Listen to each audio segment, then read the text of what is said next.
into the sky. Never let adventures pass you by. Be free and follow your crazy dreams. We're living our vision in the RV. Come ride with us and you'll be free. Today, we're going to take a journey through time to a period when the threat of nuclear war between the U.S. and former Soviet Union was a reality.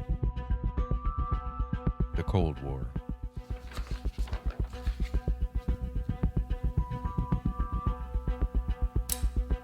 It started in 1947 after the end of World War II and lasted to 1991. The Cold War was a time of geopolitical tensions between the United States and Soviet Union and their respective allies.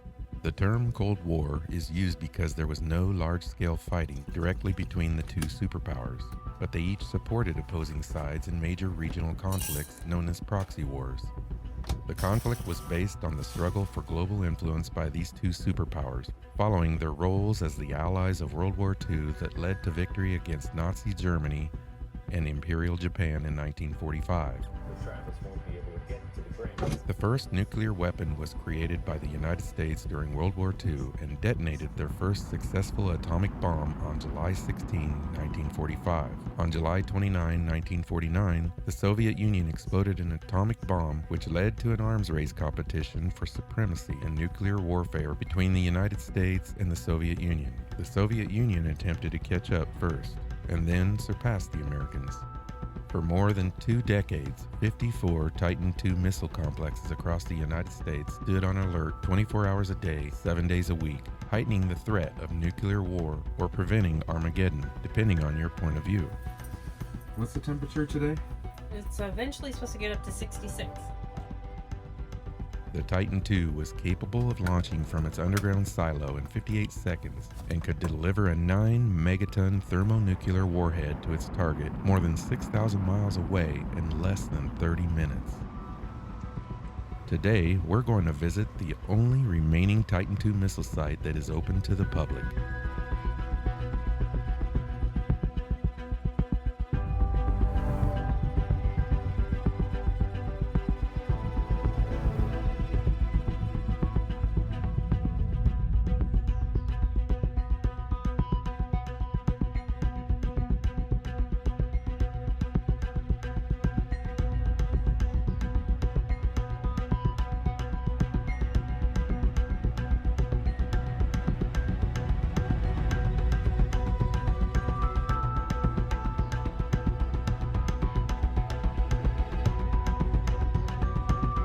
RV parking here. All that's here is 2 other vans.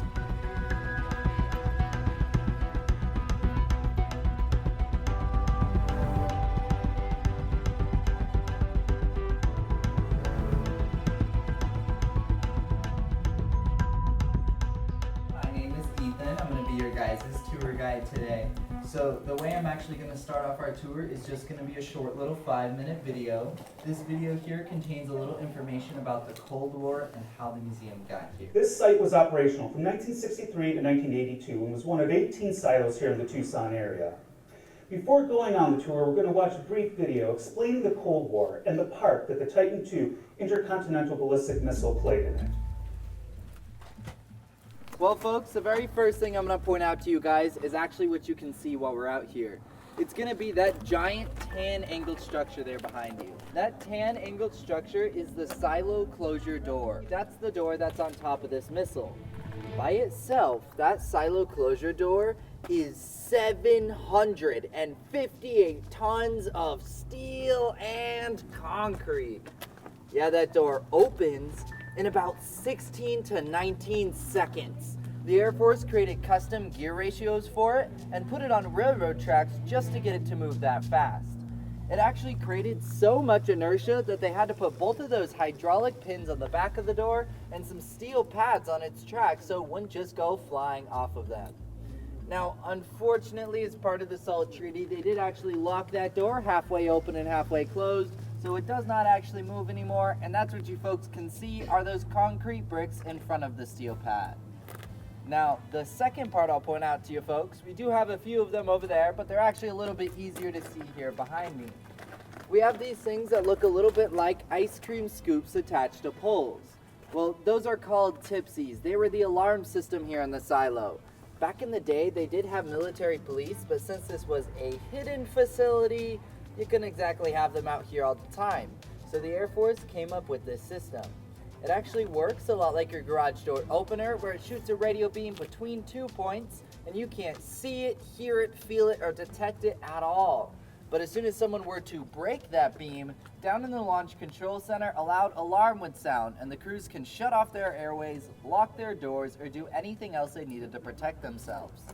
Now, later, during this tour, you folks are actually going to get to hear that loud alarm go off.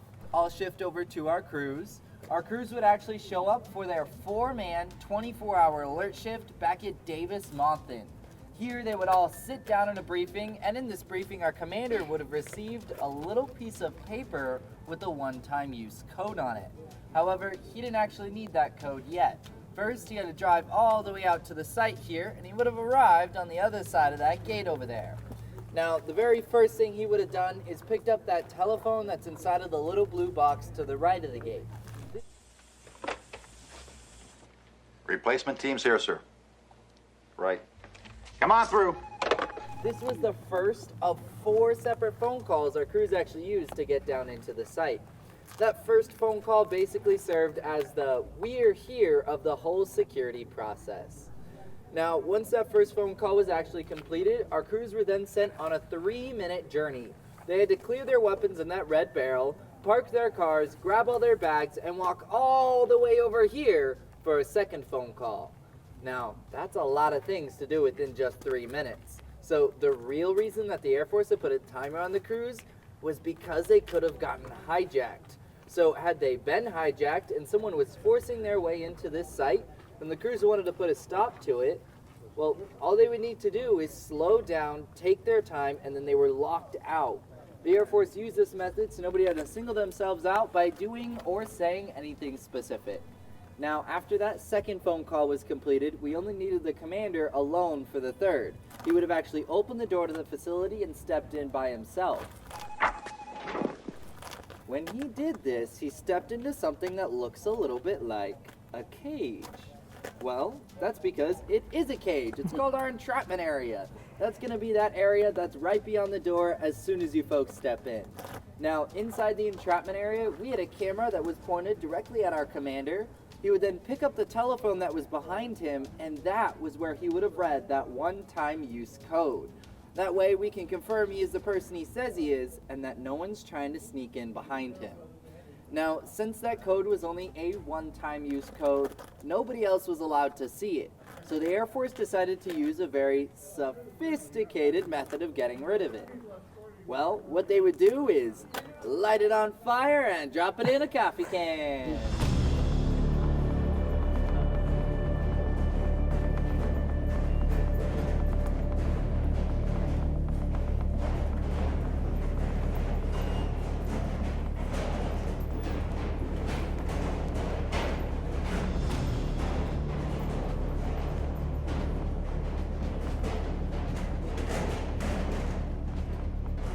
Welcome to the blast lock area. This area here is where the crews had to make that 4th and final phone call. Now that phone is located back in the corner over here, but by the time the crews had actually gotten to this phone, we already knew everything about them. We would have known who they are, why they're here, and every detail about what they'd be doing during their visit. This included, if they were part of the maintenance crews, we would have already had a blueprint of every single machine they had touched throughout their day. Now, once that phone call was actually completed, someone would then press a button on this machine here, while someone down in our launch control center had to press a similar button at the same exact time. Once they were pressed, however, the lowest ranking members of the crews could then come manually open one of our 6,000-pound blast lock doors. Stand clear.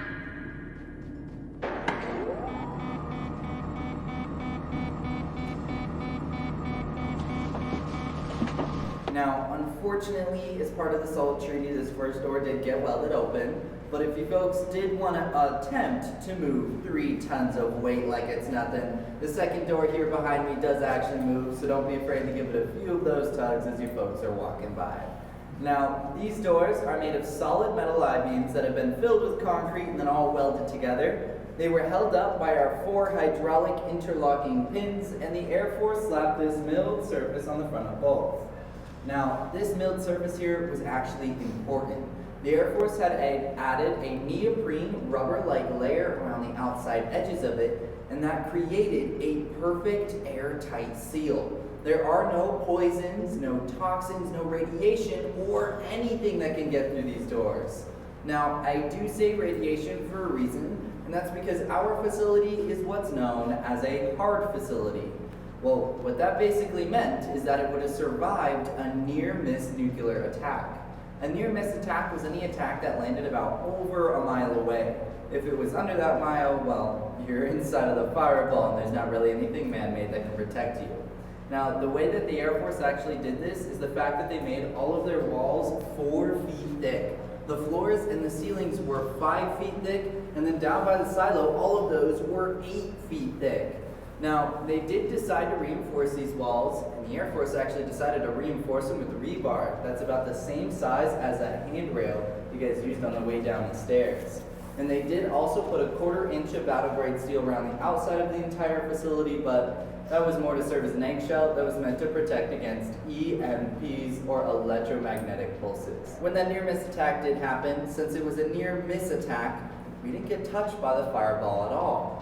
But what we did actually get hit by is the shockwave. That shockwave would have come through this facility and shooken everything up to 12 inches. So the Air Force had to protect both their people and their equipment. So what the Air Force decided to do was to shock isolate everything that was mission critical. Now, what that basically meant was that if they needed it to launch their missile, they hung it on springs. Now, you folks are going to get to see a lot of those shock isolation springs throughout the site today, but what you're actually going to see a lot more of are these giant metal cylinders. These metal cylinders are actually hydraulic springs, and they're there to help support some of our heavier items. You'll notice that something's hanging off those hydraulics. It's not touching the floors, walls, foundation, or anything else in our facility. Now, we did also have to give a lot of slack to our wires and pipes and things like that so they can move and shift without breaking in the event of that shockwave. The lights were mission critical, so all of the lights that are actually beyond the blast lock doors here aren't going to be attached directly to the roof. And I can guarantee you folks that if you go through our facility today and you find a light that you think might be attached directly to the roof, well, I can guarantee you whatever it is attached to is not itself attached directly to the roof. Now, I do say this about all the lights the Air Force put in here back in the 60s because there are a few safety lights museum folk put in, but they weren't too focused on that shock isolation. So we're headed right through here down to our launch control center. Hercules, Hercules, Hercules! It's pretty cool.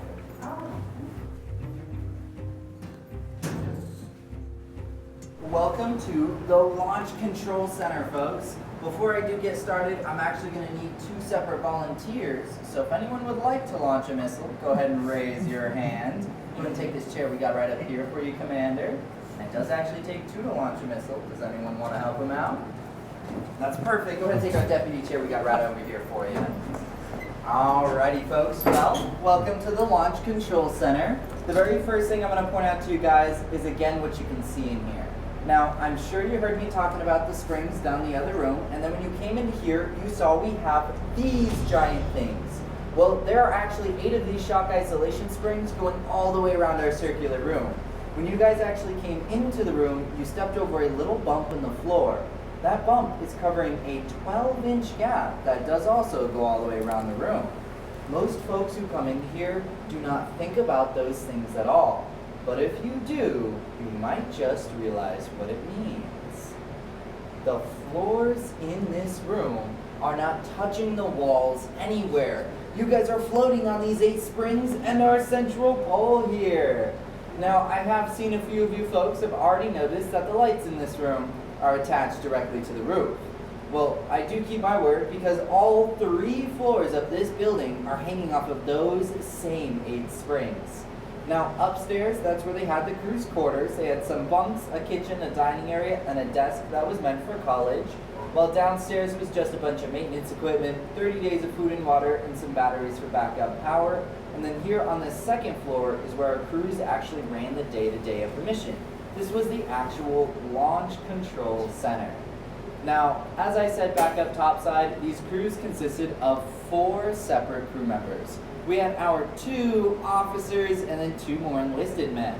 Our officers were our Missile Combat Crew Commander.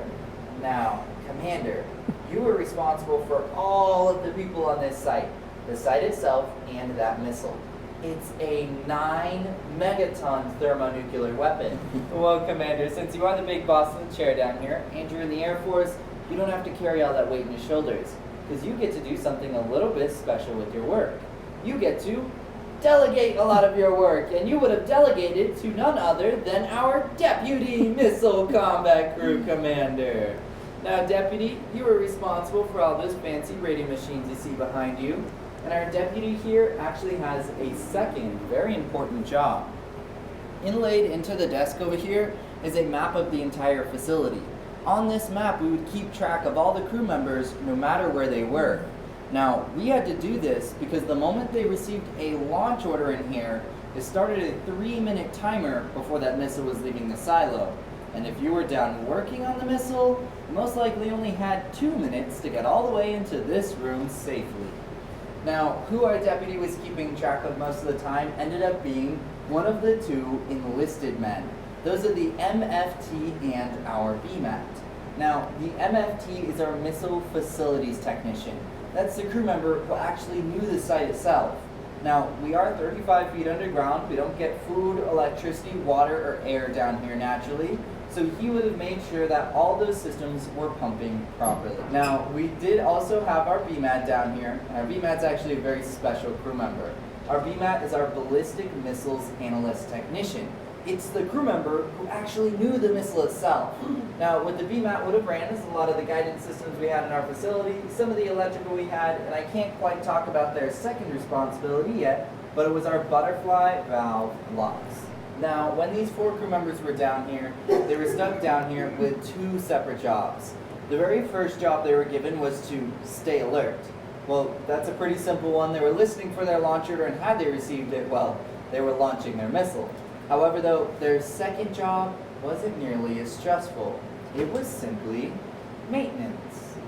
Every 12 hours, that is 2 times in one shift, these crews went through and combed the entire facility from head to toe. What they were doing is checking and testing all of the lights in our facility, all of the switches, all of the gauges, pretty much every single thing mechanical had to be tested to see if it worked. Now, this entire process of going from head to toe took about 4 hours alone. If you do a little bit of math with those 4 hours and you tack on another 4-hour break that our crews were given, you might realize that's only about half of our crew's day. Well, that's because most of their time was actually spent as long stretches of boredom that were punctuated by moments of sheer terror. Now, those moments of terror happened when our crews received an emergency action message. Well, a launch order is an emergency action message, but in reality, that's any message that meant you had to move, respond, or do something. And all of those messages were encoded, which means they all sounded exactly the same. They would have sounded exactly like a real launch order. And all of those would have actually sounded something a little bit like this.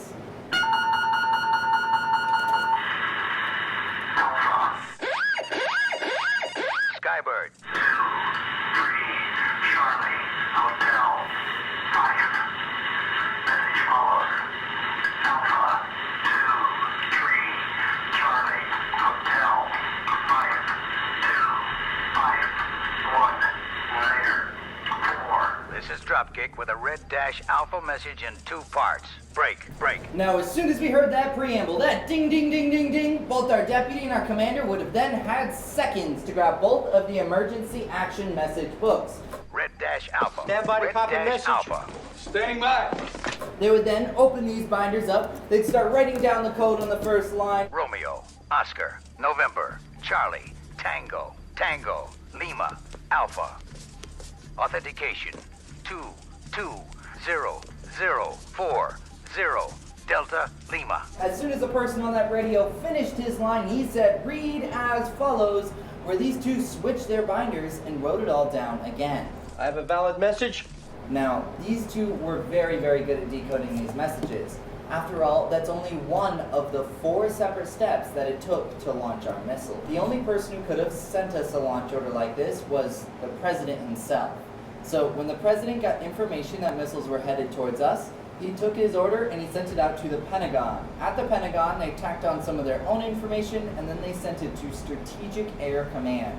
From here, they could send it to Davis-Monthan or the silos themselves. Well, that entire process of getting that launch order down from the president to the missileers took about 30 to 35 minutes. Well, a sobering thought about that. That's as long as nuclear war takes. These missiles land in 30 to 35 minutes. That's why they put a 3-minute timer on their launch. By the time the crew members had actually began to hear that launch order, well, they could have been minutes, if not seconds, away from getting one of these weapons dropped on them themselves. Let's say that this was a real launch order we just heard over our radios. The first step we took was decoding, so the second step we had to take was authentication. We don't know who got on those radios, who sent us that message. Now, the way the crews would have actually authenticated is they would have went to that red safe over there in the corner. Stand by to authenticate. I agree with authentication also, sir.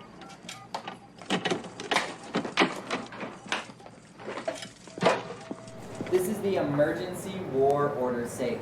It's where all of our top secret documents for the site were kept. But the one that we're actually going to be focused on today were 28 of these little cookies.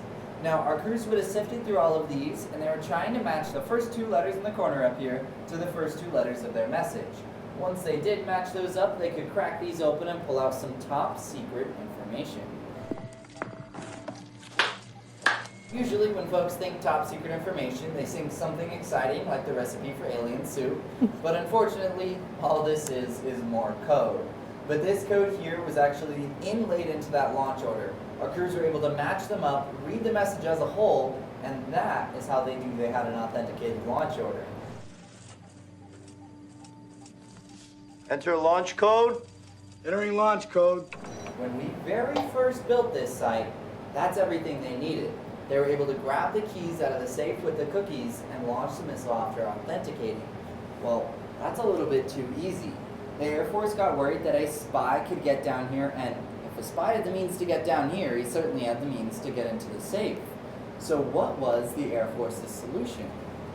Well, the Air Force decided to put a lock on this missile. And when I say they put a lock on this missile, I'm not joking, because they quite literally put a lock on our missile.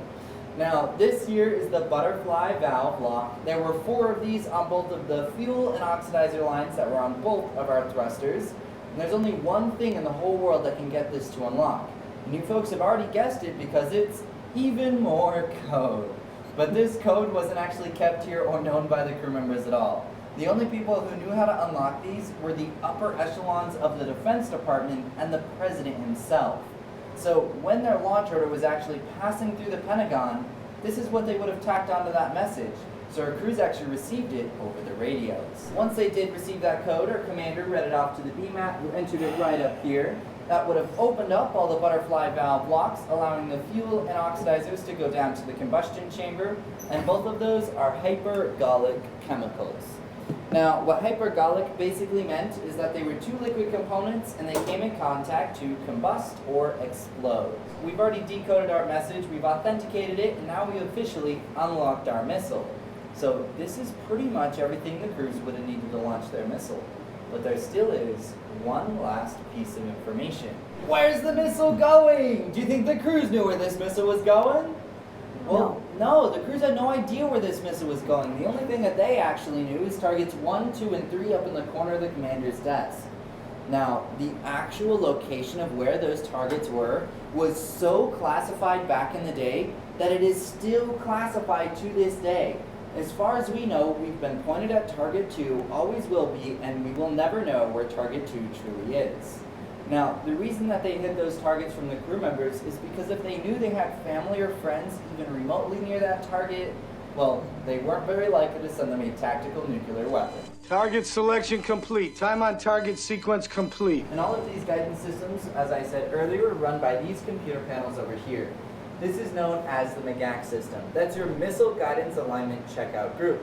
And what this MGAC system ran off of was Mylar punch tape. You can kind of think of this as the coding for this computer. But I like to say it's like a little USB stick that has the coordinates of where the missile's going. And the Air Force absolutely loved this stuff. And they loved it because it was secure. If I wanted to hack into this missile and affect it in any way at all, I needed to physically be standing in this room and have this tape in my hands. Now, I did also need to be faster at hole punching than this machine was, and I guarantee you I'm not that fast at hole punching. So, are you guys ready to launch a missile? Alrighty, well, Commander, would you stand up, put your hand on this key right here. Deputy, your key is located back in the corner over here. We place both of these keys 7 feet apart so no one person can turn them themselves. Insert launch key. Stand by. Launch key inserted. Roger.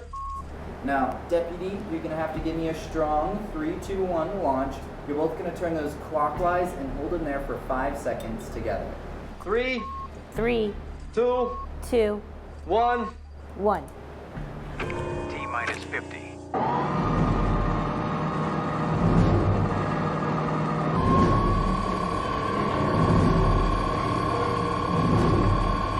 Roger, that's set. Alrighty, go ahead and sit back and relax. You guys have now started a process that you can't reverse. Now, we do have a little light show going on up here in the front of the commander's desk. I'll be explaining a little bit about what the computer is doing. The first light we're going to get is batteries activated. This missile cannot rely on our generators when it's flying through the air, so those batteries are charging now. Once we get APS power, then that means those batteries are fully charged and the power cords are disconnecting from the missile. This process takes about 28 seconds. Silo soft, that silo door is now moving. It's about to break its own tipsy system alarm, which we will hear.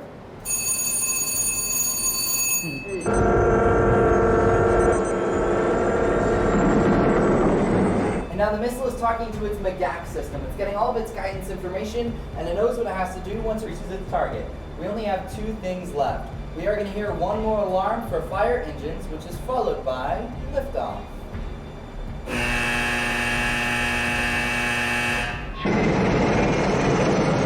Does it feel like we just launched a missile in here, folks? No, not at all.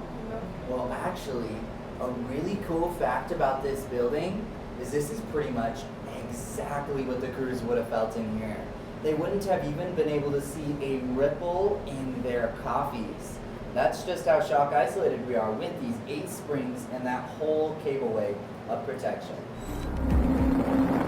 This was the biggest, baddest bomb the U.S. has ever made. And when I say that, I absolutely mean it. It's a 9 megaton thermonuclear weapon.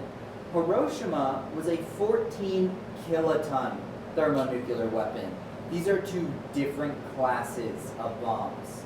For comparison, the blast radius is about 3 miles compared to a destruction radius of 900 square miles. That's an absolute city buster. And when I say city, I am not talking about Tucson. I mean Los Angeles and all of its suburbs.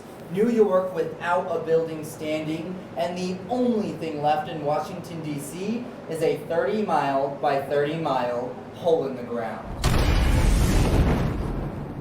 That is 12 million lives lost in an instant.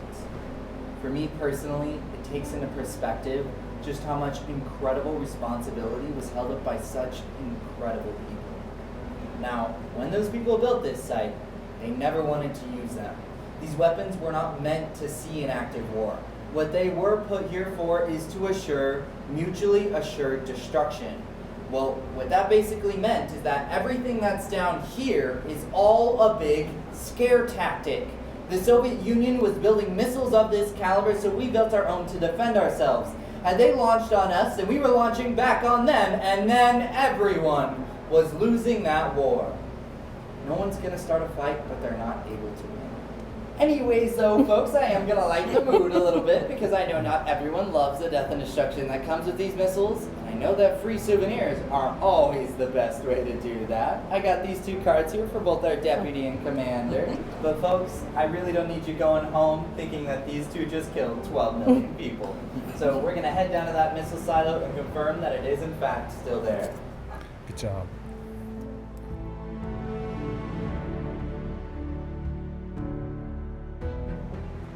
Oh, wow. So these are all hydraulics, all for that shock factor.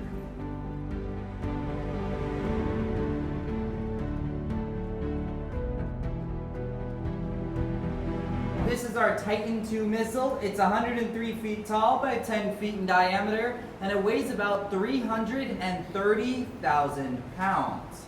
Now, there were about 141 of these Titan IIs built. 49 of these were used in training, 32 of them got test fired, and 54 of these actually stood on alert in the silos. Well, unfortunately, when the Air Force was decommissioning this site, they didn't let us keep the bomb that was here. But they did give us this missile. It came from Wichita Falls, Texas, where it was laying on its side without any of its paneling, and it was actually used to train the mechanics on the inner workings of the missile itself. Now, because of that, it never actually came in contact with a bomb or fuel in its entire life, and thus it only weighs about 15,000 pounds. When the Martin Company was building the Titan IIs, they were doing such a good job with it that it actually gained NASA's attention. So NASA bought about 12 of these for their Gemini missions, and this is also the type of rocket that sent Voyager into space. The very last launch of a Titan II was back in October of 2003. It was just to send up some weather and communication satellites. Now, folks, when you are back up topside, you might want to wander around outdoors, and if you do that, you might want to look down those viewing windows. Well, if you do, you'll notice that there's a giant hole cut in the top of this missile. Well, that hole was cut there as part of the SALT Treaty. It's the deactive part of this missile. I'm guessing the technology now is quite a bit different, or do you even know? The really funny fact is the technology we have nowadays is actually really similar. Like the guidance systems run off of Mylar punch tape, we still use that. It's secure. You can't hack into something that doesn't have Wi-Fi or Bluetooth. Right. Nice. That makes us feel a lot better. I'm glad we did this tour. I know, so interesting.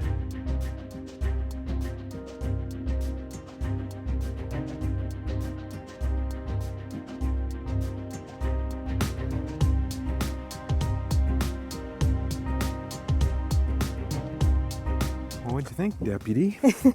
Huh? Very, very interesting. Well worth coming here. I mean, and it's a short tour. It was like 45 minutes. Yeah. Well worth it. Lots of information. 45 minutes, but lots of information. Mm-hmm. If we sound like we're out of air, we are. We just went up 55 steps. 55? 55 steps.